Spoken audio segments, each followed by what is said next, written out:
The global image of mid-20th century Las Vegas is simply a manufactured dream of endless wealth and neon-lit glamour.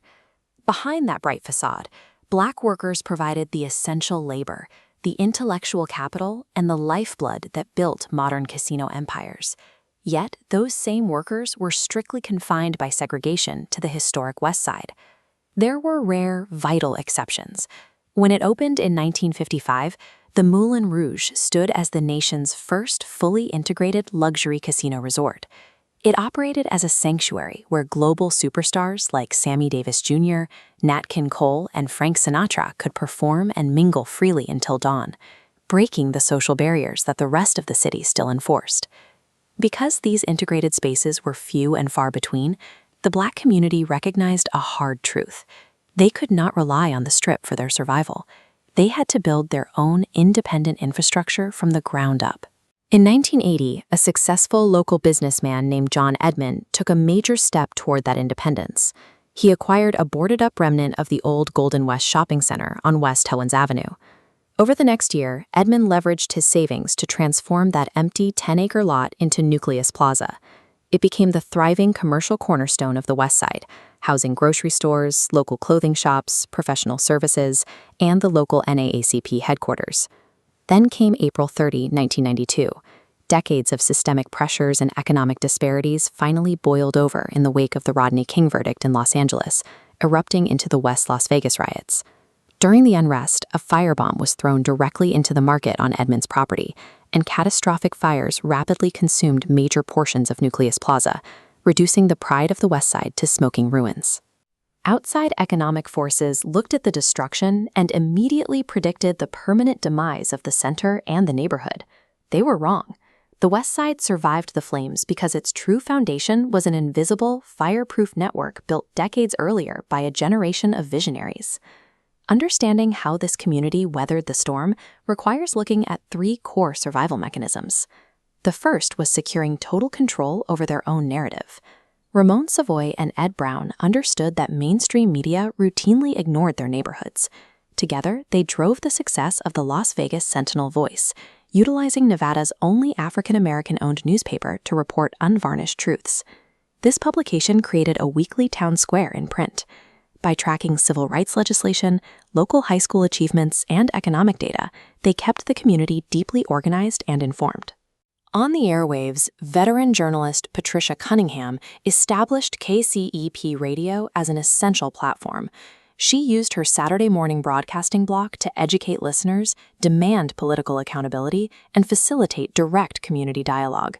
Securing an independent voice laid the groundwork, but to truly insulate the community, those words had to be backed by tangible economic and legal power.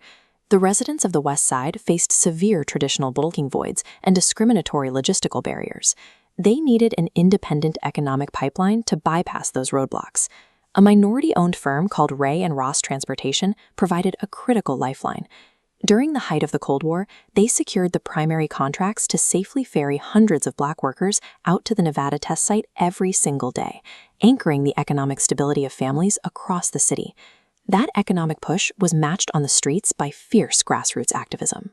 Ruby Duncan organized Aberration Life, a mother-led collective that successfully challenged state welfare cuts, brought federal food programs directly to the West Side, and established the area's first medical clinics. While Duncan fought in the streets, leaders like Judge Adelaire D. Guy fought from the bench. As Clark County's first African-American chief district judge, he enforced equal employment compliance and judicial fairness, actively dismantling systemic legal ceilings. These individuals built a self-correcting system, an interconnected web of media, economics, and law designed to withstand outside shocks. Which brings us back to the smoking ashes of Nucleus Plaza in 1992. In the tense, painful days following the riots, the future of the West Side hung in the balance.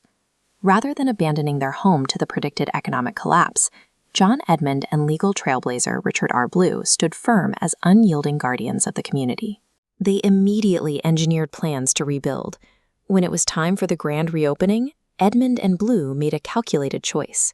They placed an emerging youth leader named Kaiim Daids at the vanguard of the ceremony, having him help lead the official ribbon cutting. Standing on that reborn ground, they sent a definitive message to the rest of the city. The economic and cultural nucleus of Black Las Vegas could not be extinguished by fire. This ribbon cutting signaled a transition. The historic architects formally handed their blueprint to a new generation. Today, that torch is held by a powerful cohort of modern lawmakers and executives. The foundational legacy of the early pioneers directly paved the way for the contemporary representation guiding Southern Nevada right now. In Carson City, leaders like Senator Dina Neal and Assemblywoman Chandra Summers Armstrong utilized their legislative platforms to draft minority business protections and defend the historic West Side against predatory gentrification. On the national stage, Congressman Stephen Horsford serves as the chairman of the Congressional Black Caucus. He leverages his immense influence to drive crucial federal resources and economic investments directly back into North Las Vegas and the West Side. The physical memory of this continuous struggle is permanently etched into the city's geography. Across Clark County, public schools and massive community centers proudly bear the names of pioneers like Wendell Q. Williams and Matt Kelly. The Black pioneers of Southern Nevada faced a landscape designed for their exclusion. Instead of accepting those limits, they built their own system, a legacy of strategic resilience that remains the blueprint for the future.